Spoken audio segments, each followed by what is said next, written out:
नमस्कार प्यारे बच्चों, कैसे हो आप सभी। आज हम पढ़ने जा रहे हैं कक्षा 9 का अध्याय 8 चतुर्भुज। बच्चों, आप सभी ने यह पाठ पहले भी कक्षा 8 में पढ़ा होगा। वहाँ आपने जाना होगा कि चतुर्भुज क्या होते हैं, उनके कितने प्रकार होते हैं और जो भी उनके प्रकार हैं उन सभी की क्या विशेषताएं हैं। आज हम उन्हीं सभी बिंदुओं को साथ लेकर चलेंगे और कुछ नई चीज़ें सीखेंगे। आइए सबसे पहले हम देखते हैं कि आज इस पाठ में हम क्या नया सीखने वाले हैं। आज हम पढ़ेंगे सबसे पहले चतुर्भुज की परिभाषा, फिर हम पढ़ेंगे चतुर्भुज के प्रकार, जिसमें कि हम पढ़ेंगे वर्ग, आयत, समांतर चतुर्भुज, समलंब चतुर्भुज, समचतुर्भुज एवं पतंग। साथ ही पढ़ेंगे कुछ प्रमेय और कुछ करेंगे प्रश्न हल और उनका अभ्यास। आइए सबसे पहले हम जानते हैं कि एक चतुर्भुज होता क्या है। चतुर्भुज की परिभाषा से आप सभी पहले से ही भली भांति परिचित होंगे। आइए एक नजर डालते हैं चतुर्भुज की परिभाषा पर। चार सरल रेखाओं से घिरी बंद आकृति को चतुर्भुज कहते हैं। चतुर्भुज को बेटा इंग्लिश में क्या बोला जाता है? क्वाड्रिलेटरल बोला जाता है। चतुर्भुज एक बहुभुज है जिसमें चार भुजा और चार शीर्ष होते हैं। कितनी भुजाएं होती हैं? चार, और शीर्ष भी कितने होंगे? चार। प्रत्येक चतुर्भुज में चारों अंतःकोणों का योग कितने अंश होता है? 360 अंश होता है। ये आपने कक्षा 8 में भी पढ़ा हुआ है। अब जरा आप सोचिए थोड़ा सा, क्या आपके चारों तरफ कुछ ऐसी आकृतियां उपस्थित हैं जिन्हें आप चतुर्भुज की श्रेणी में रख सकते हैं? सोचिए जरा कुछ ऐसे उदाहरण। यहाँ आपके सामने क्या है? भारत का झंडा। किस आकृति का है? चतुर्भुज। उसके बाद आपके सामने है एक चेस, उसके बाद है आपके सामने एक पतंग, और ये तीनों ही किस आकृति के हैं? चतुर्भुज के। अभी आपके सामने एक आकृति बनाने जा रही हूँ, जरा बताएं क्या ये भी चतुर्भुज होगी? बताएं बेटा, क्या ये भी चतुर्भुज है? इसमें भी कितनी भुजाएं हैं? चार भुजाएं हैं। ठीक है बेटा, ये भी चार भुजाओं से बंद है। इसमें भी चार आपके शीर्ष है और इसके भी चारों कोणों का योग कितने डिग्री का होगा? 360 डिग्री का होगा। तो आकृति आपकी किसी भी तरह की हो सकती है, लेकिन वो भी आपकी क्या होगी? चतुर्भुज। कब होगी चतुर्भुज? जब उसमें आपकी कितनी भुजाएं होंगी? चार भुजाएं होंगी, उसके चार शीर्ष होंगे और उसमें आपके कितने कोण बन रहे होंगे? चार कोण बन रहे होंगे। ठीक है। अब यहाँ पर एक उदाहरण किसका आया है? अंगूठी का। ये भी किस आकृति की है? चतुर्भुज आकृति की है। ठीक है। अब हम आगे बढ़ते हैं और जानते हैं चतुर्भुज के प्रकारों के बारे में, कि कितने प्रकार के चतुर्भुज आपको बताए गए हैं किताब के अंदर। यहाँ पर बेटा मैंने चतुर्भुज के प्रकार आपको समझाने के लिए एक चित्र की सहायता ली है। अगर आप उस चित्र को भली भांति समझ लेंगे, अच्छे से समझने की कोशिश करेंगे, तो आपको इस पाठ के किसी भी प्रश्न में कोई दिक्कत नहीं आने वाली है। तो चित्र को जरा ध्यान से और अच्छे से समझेंगे। यहाँ पर जो हमने वर्गीकरण दिया है बेटा, उसमें हमने सबसे पहले लिखा है समलंब, फिर हमने लिखा है पतंग और फिर हमने लिखा है समांतर चतुर्भुज। आइए सबसे पहले समलंब से शुरू करते हैं।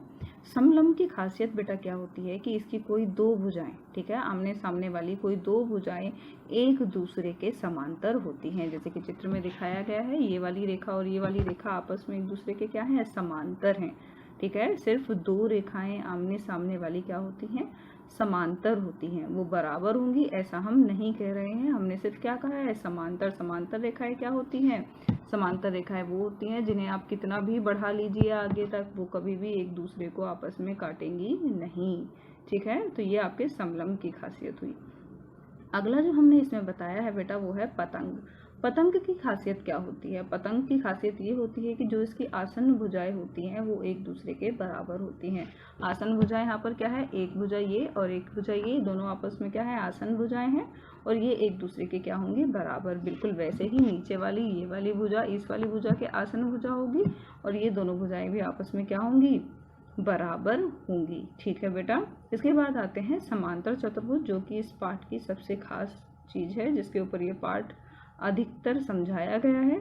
समांतर चतुर्भुज की खासियत क्या होती है कि इसकी जो आमने सामने वाली भुजाएं हैं वो आपस में समांतर होती हैं और साथ ही आपस में बराबर भी होती हैं। देखिए, ए बी रेखा, जो ये आपकी ए बी रेखा है, ये डी सी रेखा के क्या होगी? समांतर होगी और साथ में इन दोनों की लंबाई भी आपस में क्या होगी? बराबर होगी। बिल्कुल वैसे ही BC रेखा आपकी किसके बराबर होगी, AD रेखा के बराबर होगी। और साथ में ये दोनों रेखाएं एक दूसरे के क्या भी हैं, समांतर भी आपको दिख रही हैं। साथ में इसकी एक खासियत और है कि जो इनके विकर्ण होते हैं समांतर चतुर्भुज के, जो बेटा विकर्ण होते हैं समांतर चतुर्भुज, विकर्ण क्या होते हैं, ये जो आपको रेखाएं दिख रही हैं, A से लेके C तक की जो रेखा है और B से लेके D तक की जो रेखा है, ये आपके क्या कहलाते हैं, विकर्ण कहलाते हैं। ठीक है, ये जो विकर्ण हैं आपके, ये एक दूसरे को क्या करते हैं, समद्विभाजित करते हैं। क्या करते हैं, समद्विभाजित करते हैं। दोनों बिल्कुल आपस में एक दूसरे को बराबर पर काटते हैं। ठीक है, तो यहाँ पर आपकी AO की जो दूरी है वो बराबर होगी OC के, और बिल्कुल वैसे ही OB की जो दूरी है वो बराबर होगी किसके, OD के। बात समझ आई। तो समांतर चतुर्भुज की खासियत क्या क्या हमने पढ़ी कि एक तो जो इसकी आमने सामने वाली भुजाएं होंगी वो एक दूसरे के समांतर होंगी और साथ ही वो आपस में बराबर होंगी, और दूसरा इनके विकर्ण जो हैं आपस में एक दूसरे को समद्विभाजित करते हैं, मतलब बराबर दूरियों पर काटते हैं, जिसकी वजह से अगर आप चित्र में देखेंगे AO की दूरी बराबर होगी OC के बराबर और OD की जो दूरी होगी वो होगी OB के बराबर। यहाँ तक आपको समझ आया। ये थे 3 मुख्य जो इसके वर्गीकरण थे। अब समांतर चतुर्भुज को अगर आप ध्यान से देखेंगे तो इसमें से हमने 2 वर्गीकरण और निकाले हैं, जिसमें से एक का नाम हमने क्या लिखा है, आयत लिखा है, और एक का नाम हमने क्या लिखा हुआ है, समचतुर्भुज लिखा हुआ है।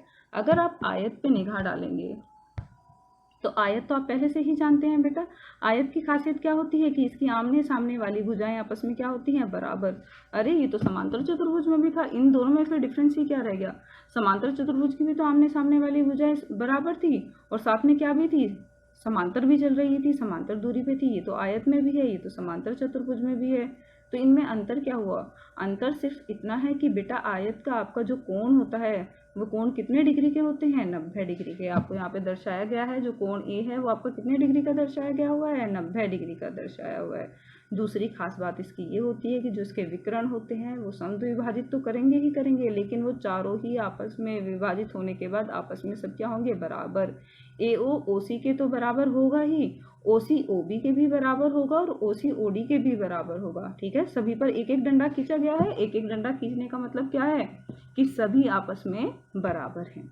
बात समझ आई। तो समांतर चतुर्भुज और आयत में क्या डिफरेंस हुआ कि इसमें सिर्फ इतना डिफरेंस है कि इसके जो कोण हैं वो कितने डिग्री के होंगे, 90 डिग्री के, और जो उसके विकर्ण होंगे वो चारों ही विभाजित होने के बाद एक दूसरे के क्या होंगे, बिल्कुल बराबर होंगे।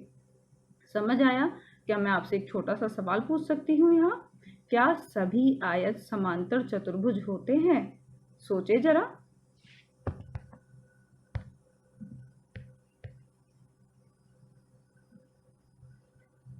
क्या आप सोच पा रहे हैं कि क्या सभी आयत समांतर चतुर्भुज होते हैं?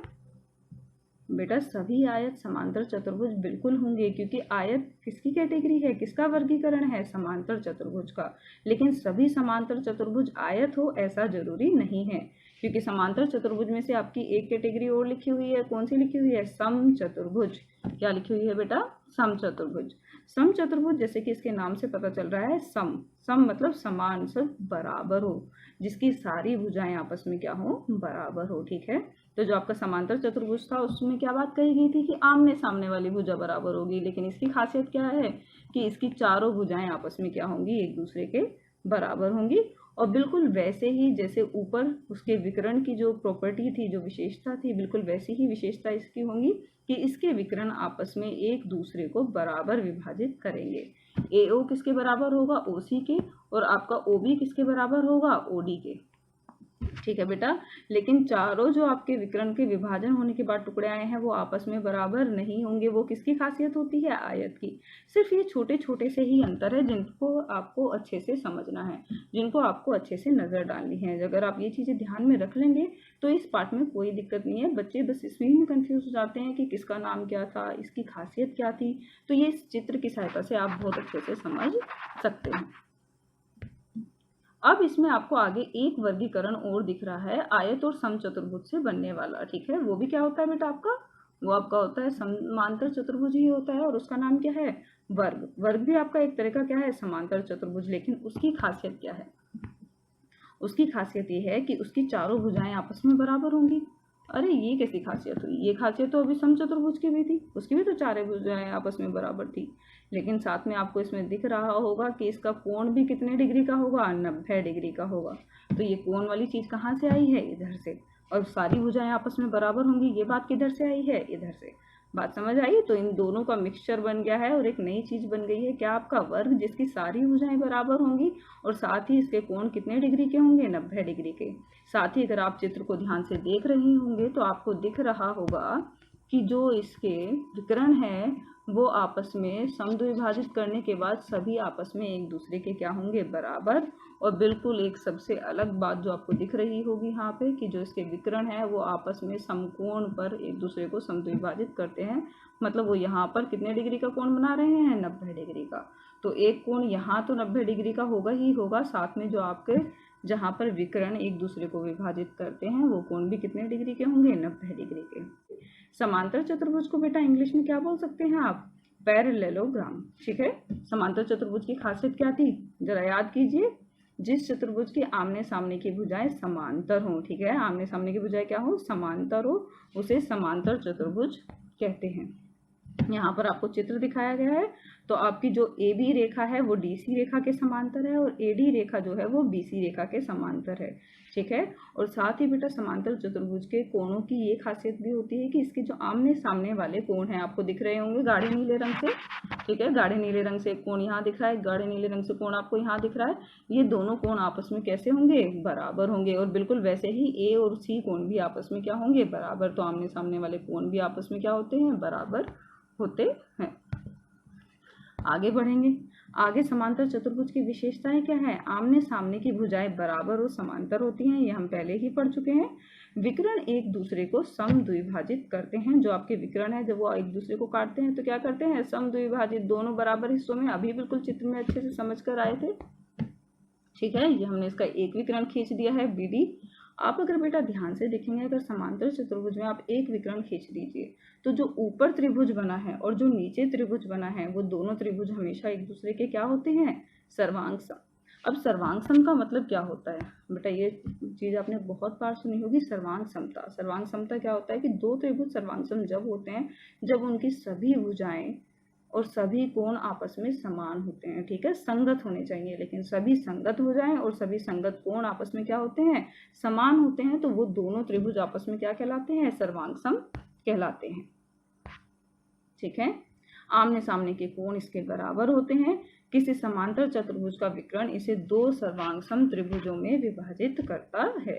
तो ठीक है, ये सारी इसकी प्रॉपर्टीज आप पहले ही पढ़ चुके हैं कि जो आपके इसके विकर्ण है वो आपस में क्या करते हैं, समद्विभाजित करते हैं। तो यहाँ पे आपको दिखाया है कि ये और ये आपस में बराबर होगा, ये और ये आपस में बराबर होंगे। ठीक है बेटा, तो सारी प्रॉपर्टीज आपको यहाँ पे चित्र के माध्यम से समझ आ गई होंगी और ये हमने अभी पढ़े भी हैं। अगले टॉपिक पर चलते हैं। आइए अब हम पढ़ते हैं समचतुर्भुज। जैसे कि इसके नाम से पता चल रहा है समचतुर्भुज, अभी हमने पढ़ा भी था, जिसकी सारी भुजाएं आपस में क्या हो, समान हो, बराबर हो, उसे आप क्या कहते हैं बेटा, समचतुर्भुज कहते हैं। समचतुर्भुज एक ऐसी समतल आकृति होती है जिसकी चारों भुजाएं क्या होती हैं, समान होती हैं। विशेषताएं क्या थी इसकी, तो सबसे बड़ी विशेषता तो इसकी यही थी कि इसकी चारों भुजाएं आपस में क्या होती हैं, बराबर होती हैं। देखिए समांतर तो होंगी ही होंगी, क्योंकि सारी समांतर चतुर्भुज के हिस्से हैं तो समांतर तो होनी ही है। साथ में इसकी खासियत क्या होती है कि बेटा इसकी चारों भुजाएं आपस में क्या होती हैं, बराबर। और चारों भुजाओं के साथ यदि इसके कोण 90 डिग्री के बन जाएं तो जरा आप बता सकते हैं कि समचतुर्भुज किस में बदल जाएगा, वह आपका किस में बदल जाएगा बेटा, तुरंत वर्ग में बदल जाएगा। जैसे कि यहाँ पर आपको बताया भी गया है कि अगर समचतुर्भुज की चारों भुजाएं समान तो होती हैं और समचतुर्भुज में सभी कोण 90 अंश के हो तो वह क्या बन जाता है, आपका वर्ग बन जाता है। तो ठीक है, यही इसकी खासियत थी कि इसकी चारों भुजाएं आपस में क्या होती हैं, बराबर होती हैं। विकर्ण की खासियत क्या थी कि दोनों विकर्ण एक दूसरे को क्या करते हैं, समद्विभाजित, ये वाला हिस्सा इस वाले हिस्से के बराबर और ये वाला हिस्सा इस वाले हिस्से के बराबर। ठीक है बेटा, तो ये थी आपकी समचतुर्भुज की विशेषताएं। आगे चलते हैं। अगला है हमारे पास आयत। ये तो आप भली भांति सभी जानते हैं इस नाम को। आयत की खासियत क्या होती है, ऐसा चतुर्भुज जिसके चारों अंतःकोण कैसे होते हैं, समकोण हो, उसे आयत कहते हैं। आयत एक ऐसा चतुर्भुज है जिसकी आमने सामने की भुजाएं समांतर होती हैं। तो देखिए बेटा, समांतर तो होनी ही है क्योंकि किसका हिस्सा है, समांतर चतुर्भुज का। समांतर चतुर्भुज का हिस्सा है, लेकिन इसकी खुद की खासियत क्या थी कि इसके कोण कितने डिग्री के थे, आमने सामने वाली भुजा तो बराबर थी ही थी, वो तो समांतर चतुर्भुज की भी थी कि इसकी खासियत क्या थी कि कोण कितने डिग्री के थे, 90 डिग्री के। आयत की आमने सामने की भुजाएं समान और समांतर होती हैं। आयत के दोनों विकर्ण समान होते हैं, ये भी इसकी खासियत थी कि जो इसके विकर्ण हैं जब वो एक दूसरे को विभाजित करते हैं तो सारे विकर्णों के जो विभाजित हिस्से हैं वो आपस में क्या होते हैं बेटा, बराबर होते हैं। तो ये वाला इसके बराबर, इसके बराबर, इसके बराबर, तो इसके विकर्ण जब समद्विभाजित करते हैं तो आपस में समद्विभाजित करते हैं दोनों ही, ठीक है। और साथ ही इसकी सारी भुजाएं आपस में बराबर होती हैं और इसके कोण कितने अंश के होते हैं, 90 अंश के। यही खासियत होती है किसकी, आपकी एक आयत की। आगे बढ़ते हैं, अब कौन बच गया है, आयत और समचतुर्भुज से बनने वाला, सही पहचाने हो, वर्ग। अब वर्ग क्या है, यदि किसी चतुर्भुज की चारों भुजाएं बराबर हो और चारों कोण समकोण हो तो उसे उस चतुर्भुज को हम वर्ग कह देते हैं, ठीक है। तो चारों भुजाएं बराबर हैं, ये तो कहाँ से आ गया, समचतुर्भुज से। और कोण 90 डिग्री के हो जाएं, ये किससे आ गया, आयत से। और नई चीज बनकर आ गई हमारे सामने, क्या, वर्ग। तो वर्ग की आपकी क्या खासियत हुई, वर्ग की चारों भुजाएं समान होती हैं, चारों कोण समकोण होते हैं, वर्ग के दोनों विकर्ण समान होते हैं, दोनों विकर्ण एक दूसरे को समकोण पर समद्विभाजित करते हैं। ये बात भी हमने पढ़ी थी कि जो इसके विकर्ण होते हैं वो एक दूसरे को क्या करते हैं बेटा, समद्विभाजित करते हैं, ठीक है। कितने, और समकोण बनाते हैं, साथ में क्या बनाते हैं, समकोण बनाते हैं। कितने डिग्री का कोण बनाया है यहाँ पे इन्होंने, 90 डिग्री का कोण आपका यहाँ पर इन्होंने बनाया है, ठीक है। तो ये बात हमने पढ़ी थी अभी। आगे बढ़ते हैं, समलंब चतुर्भुज। समलंब चतुर्भुज बेटा जरा याद करिए क्या था, इसे इंग्लिश में क्या बोलते हैं, ट्रेपेजॉइड, ठीक है, ट्रेपेजियम भी इसको बोल देते हैं। जरा इसकी विशेषताएं याद कीजिए, हमने तो ये पढ़ लिया है, आपको यहाँ देखने की जरूरत नहीं होनी चाहिए। समलंब चतुर्भुज चार भुजाओं वाली एक ज्यामितीय आकृति है जिसकी कोई दो सम्मुख भुजाएं, ठीक है बेटा, सिर्फ कितनी भुजाएं, दो सम्मुख। सम्मुख मतलब होती है आमने सामने वाली भुजाएं, क्या होती है, समांतर होती हैं, किंतु क्या है, असमान। हमने ये पहले भी बोला था कि ये समान नहीं होती हैं, ठीक है। ये दोनों कैसी होती हैं, असमान, दोनों की लंबाई आपस में बराबर बेटा नहीं होती है। अगर आप चित्र पर ध्यान देंगे तो यहाँ पर आपको एक समलंब चतुर्भुज का चित्र दिया गया है। समलंब चतुर्भुज के इस चित्र में आपको दिख रहा होगा कि ये वाली रेखा और ये वाली जो आपकी रेखा से भुजा बनी हुई है, आपकी भुजा ऊपर वाली और नीचे वाली जो भुजाएं हैं आपस में एक दूसरे के क्या है, समांतर हैं, लेकिन ये एक दूसरे के बराबर नहीं है। समांतर रेखा पहले भी हम समझ चुके हैं कौन सी रेखाएं होती हैं, जो कभी भी अगर उनको आगे बढ़ा दिया जाए, अगर इस रेखा को और इस रेखा को आगे बढ़ा दिया जाए तो ये एक दूसरे को कभी भी काटेंगी नहीं। इन्हें हम क्या बोलते हैं, आपकी समांतर रेखाएं। और ये किसका हिस्सा है, आपके समलंब चतुर्भुज का, ठीक है। अब हमारी एक कैटेगरी और बची है, कौन सी बची है, जरा सोचिए, देख लेते हैं, पतंग, ठीक है। अब हमारे पास बचा है पतंग चतुर्भुज। पतंग चतुर्भुज की क्या खासियत थी, हमने बताया था कि इसकी जो आसन्न भुजाएं होती हैं, आसन्न भुजाओं के जो युग्म होते हैं उनकी जो लंबाई होती है वो होती है आपस में बराबर, ठीक है। पतंग आकृति बिल्कुल बेटा वही आकृति है जो आप पतंग उड़ाते हैं, आपने देखा है। तो यहाँ पर आपको दिख रहा होगा कि जो इसकी आसन्न भुजाएं हैं कौन कौन सी है, ये वाली और ये वाली, ये जो आपकी आसन्न भुजाएं हैं इनकी लंबाई आपस में बराबर होती है। तो ये और ये, इसकी लंबाई बराबर और साथ में इसकी लंबाई इसके बराबर। क्लियर हुआ, तो ये आपका क्या हो गया, पतंगाकार चतुर्भुज। तो ये जानी हमने पतंगाकार चतुर्भुज की खासियत।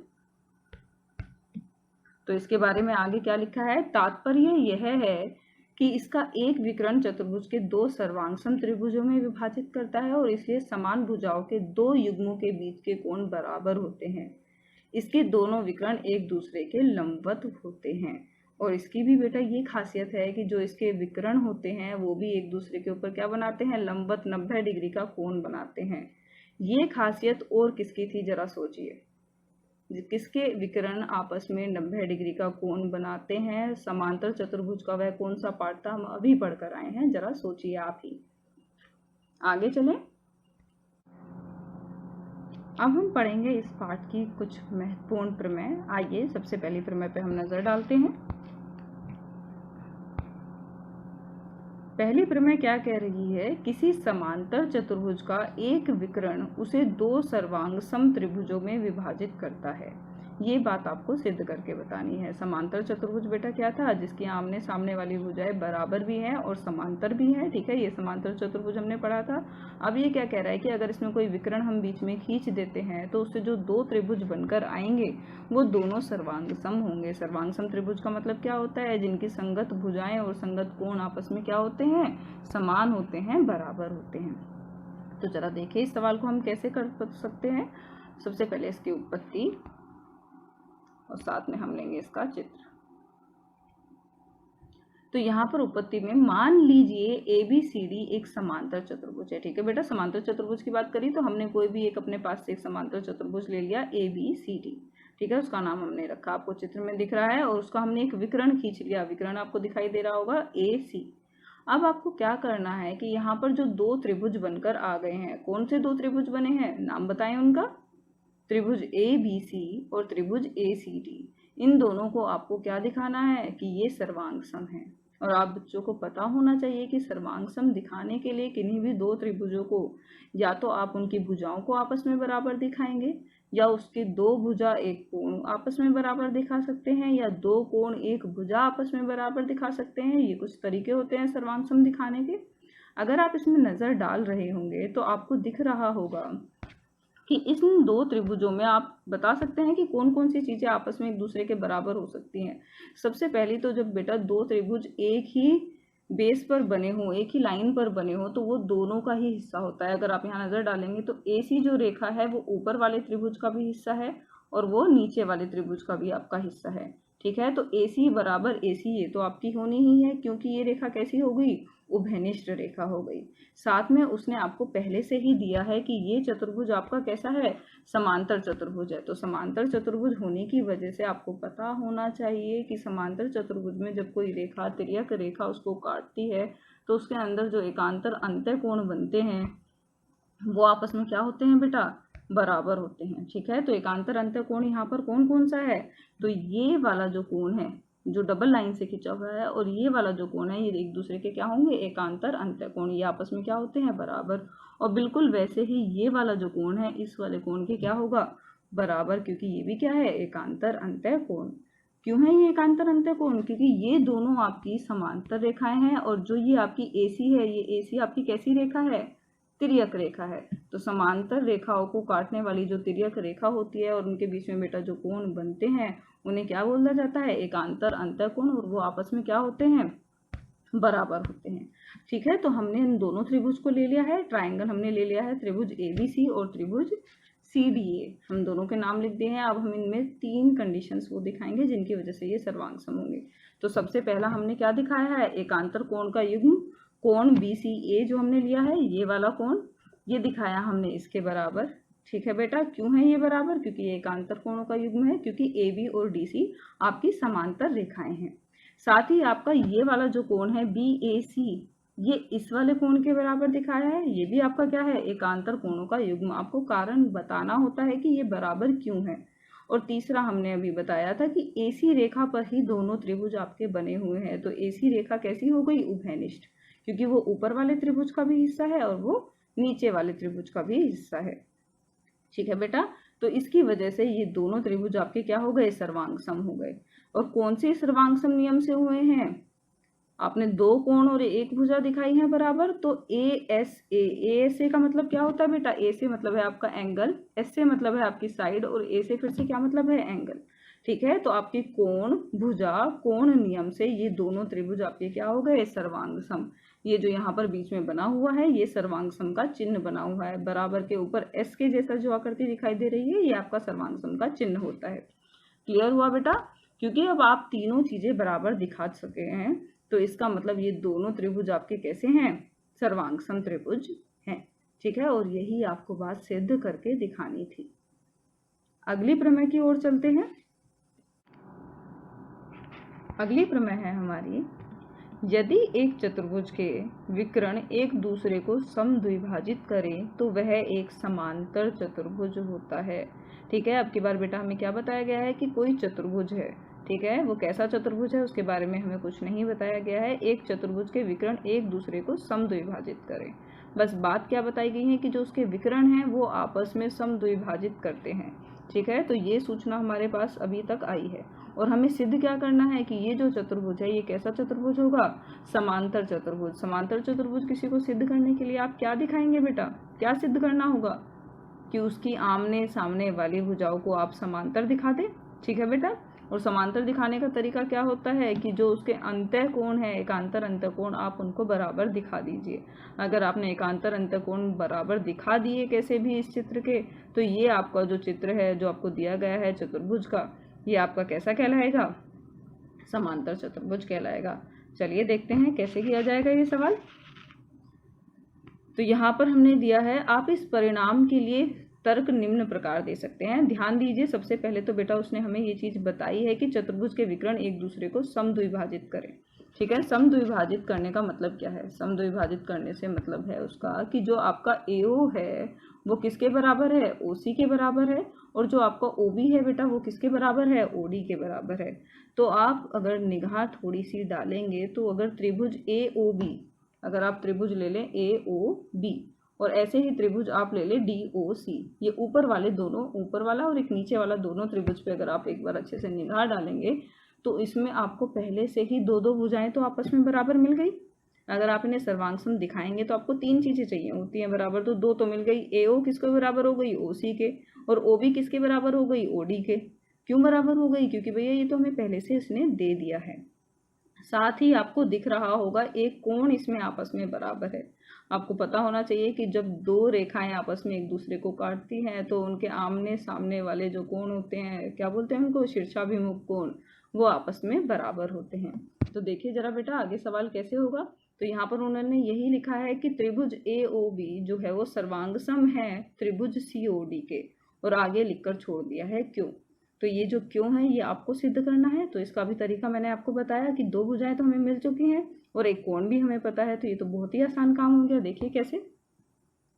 तो हमने सबसे पहले बताया कि AO जो है वो OC के बराबर है। कारण देना होगा क्यों बराबर है, क्योंकि ये हमें दिया हुआ है। कोण AOB बेटा, और वो कोण किसके बराबर होगा, कोण DOC के। क्यों होगा, शीर्षाभिमुख कोण। अभी आपको ये बात मैंने बताई थी कि ये जो आमने सामने वाले कोण होते हैं, ये वाला कोण और ये वाला कोण आपस में क्या होगा, बराबर, इन दोनों त्रिभुज का। ठीक है, क्योंकि ये दो तिर्यक रेखाएं थी आपस में काट रही थी, उनके आमने सामने जो कोण बना शीर्षाभिमुख कोण कहलाता है, ये आपस में क्या होते हैं, बराबर होते हैं। यहाँ तक बात समझ आई। इसके अलावा BO जो है वो OD के बराबर है। क्यों बराबर है, ये भी हमें दिया है। तो सर्वांगसम दिखाने के लिए किन्हीं दो त्रिभुज के इतनी चीज काफी है। तो आपको तीनों चीजें मिल चुकी हैं, आप लिख सकते हैं बड़ी आसानी से कि त्रिभुज AOB सर्वांगसम होगा त्रिभुज COD के। कौन से नियम से बेटा, हमने क्या दिखाई है, भुजा कोण भुजा। ठीक है, तो SAS नियम से। ठीक है, अब आपको ये पता होना चाहिए कि जब दो त्रिभुज आपस में सर्वांगसम होते हैं तो जो उनकी संगत भुजाएं हैं या जो उनके संगत कोण हैं वो आपस में आप उन्हें क्या कह सकते हैं, बराबर कह सकते हैं। तो अब आप ये कह सकते हैं कि इस नीचे वाले त्रिभुज का ये वाला कोण और ऊपर वाले त्रिभुज का ये वाला कोण आपस में क्या होगा, बराबर होगा। और अगर बेटा ये दोनों कोण आपस में बराबर है तो इस बात से क्या मतलब उठता है कि ये वाली जो भुजा है ये इस वाली भुजा के क्या होगी, समांतर होगी। तभी तो ये कोण आपस में बराबर होते हैं। ये समांतर रेखाओं की भी तो खासियत होती है यही बात। तो इसका मतलब ये दोनों जो आपके कोण हैं ये आपस में आपने बराबर दिखा दिए, और इसलिए आप कह सकते हैं कि कोण ABO कोण CDO के बराबर है। क्यों बराबर है, क्योंकि दोनों त्रिभुज क्या है आपके, सर्वांगसम है। और इस नियम को क्या कहते हैं, किस नियम के द्वारा करा गया है ये, इसे जब आप दो त्रिभुज को सर्वांगसम दिखाते हैं, उनके किन्हीं भी कोण या भुजा को बेटा बराबर लिखते हैं, तो वो आपका नियम आता है CPCT के द्वारा। CPCT की फुल फॉर्म क्या होती है, सर्वांगसम त्रिभुजों के संगत भाग समान होते हैं। ठीक है बेटा, सर्वांगसम त्रिभुजों के संगत भाग समान होते हैं। इंग्लिश में इसे क्या बोलते हैं, CPCT। Congruent part of congruent triangles are equal. तो ये तो बहुत ही आसान सी आपकी प्रमेय हो गई। आपने क्या किया, सिर्फ 2 त्रिभुज ले लिए और 2 त्रिभुजों को आपस में सर्वांग सम दिखा दिया। और आपको पता होना चाहिए कि जब हम किन्हीं 2 चीज़ों को आपस में सर्वांग सम दिखा देते हैं तो आप उनकी संगत भुजाओं और संगत कोण को आपस में बराबर कह सकते हैं।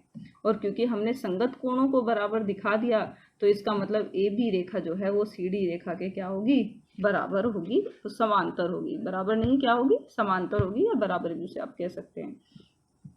बिल्कुल वैसे ही अगर आप ये वाला त्रिभुज ले लें और ये वाला त्रिभुज ले लें तो इसमें भी वही बात हुई, ये भुजा इस भुजा के बराबर, ये भुजा इस भुजा के बराबर और ये कोण इस कोण के बराबर आप कह सकते हैं। ठीक है, शीर्षाभिमुख कोण है ये भी, तो ये दोनों त्रिभुज भी आपके क्या हो जाएंगे, ये दोनों त्रिभुज भी आपके सर्वांग सम हो जाएंगे। तो इसका मतलब जो आपकी बची हुई 2 आमने सामने की भुजाएं हैं इन्हें भी आप समांतर या बराबर कह सकते हैं, बिल्कुल इसी ऊपर वाले तरीके से। ठीक है, बस त्रिभुज के नाम आपके यहाँ पर बदल जाएंगे। ठीक है, अतः ABCD आपका क्या हुआ, एक समांतर चतुर्भुज हुआ। समझ आया? तो ये थी आपकी 2 प्रमेय इसी पाठ की। सभी प्रमेय इस पाठ की इसी प्रकार से हल की जाएंगी। अगर आप अभ्यास करेंगे स्वयं से तो आप बहुत ही आसानी से ये सभी प्रमेय कर पाएंगे। अब जरा हम एक पुनः अवलोकन कर लेते हैं कि हमने पढ़ा क्या क्या है। तो इसके लिए हम वापस उसी चित्र पर जाएंगे। इस चित्र से आपको भली भांति यह समझ आ जाएगा कि आपने यहाँ पर सीखा क्या क्या है। तो चतुर्भुज में हमने 3 चीजें खास पढ़ी थी। सबसे पहले समलंब, पतंग और समांतर चतुर्भुज। समलंब क्या था कि इसकी कोई 2 भुजाएं, सम्मुख भुजाएं, कोई 2 सम्मुख भुजाएं आपस में क्या होती है, समांतर होती हैं, लेकिन वो आपस में समान या बराबर होंगी ऐसा नहीं है, ऐसा नहीं है। वो कैसी होती हैं, असमान होती हैं, लेकिन होंगी कैसी, समांतर। ठीक है, ये होता है समलंब। ठीक है बेटा, आप इनके नाम में कंफ्यूज मत होना। नंबर 2 आपका आता था पतंग। पतंग में क्या था कि जो आसन भुजाएं थी, ठीक है बेटा, जो आपकी आसन भुजाएं थी वो क्या थी, आपस में एक दूसरे के बराबर थी। आपको चित्र में दिख भी रहा होगा। नंबर 3 आपका आता है समांतर चतुर्भुज, वो जो कि आपकी सबसे बड़ी कैटेगरी थी, उसी के अंदर आपने ज्यादातर चीजें पढ़ी हैं। समांतर चतुर्भुज क्या होती हैं, आमने सामने वाली जो आपकी भुजाएं हैं वो आपकी समांतर तो होती हैं, साथ में बराबर भी होती हैं। ठीक है, उसी समांतर चतुर्भुज के अंदर हमने पढ़ा था आयत और समचतुर्भुज। आयत और समचतुर्भुज दोनों ही समांतर चतुर्भुज हैं, लेकिन दोनों की अपनी अपनी खासियत है। समचतुर्भुज की खासियत साथ में ये होती है कि इसके नाम से पता चल रहा है समचतुर्भुज, सम, तो इसकी चारों भुजाएं आपस में समान होती हैं, आपस में बराबर होती हैं। AB बराबर होगी BC के, BC बराबर होगी CD के और CD बराबर होगी DA के। और वहीं आयत की खासियत क्या थी कि जो इसकी भुजाओं के शीर्ष पर कोण बने होंगे वो कोण कितने डिग्री के होंगे, 90 डिग्री के होंगे। ठीक है, तो इसकी भुजाएं तो आमने सामने वाली बराबर तो थी ही, समांतर तो थी ही, लेकिन साथ में क्या खासियत आई थी कि इसके कोण 90 डिग्री के होंगे और साथ ही इसके विकर्ण जो समद्विभाजित करते हैं सभी विकर्ण एक दूसरे के क्या होते हैं, बराबर। आयत और समचतुर्भुज दोनों की खासियत लेते हुए आगे हमारे पास आया था वर्ग। वर्ग की क्या खासियत थी कि भाई सारी भुजाएं तो आपस में बराबर है ही है और साथ में 90 डिग्री भी लेकर आया था। और साथ में इसकी खासियत क्या भी थी कि जो इसके विकर्ण हैं वो आपस में समद्विभाजित बराबर तो होंगे ही, साथ में एक दूसरे पर कितने डिग्री का कोण बनाएंगे, समकोण 90 डिग्री का कोण बनाते हैं। ये आज आपने इस पाठ में सीखा है।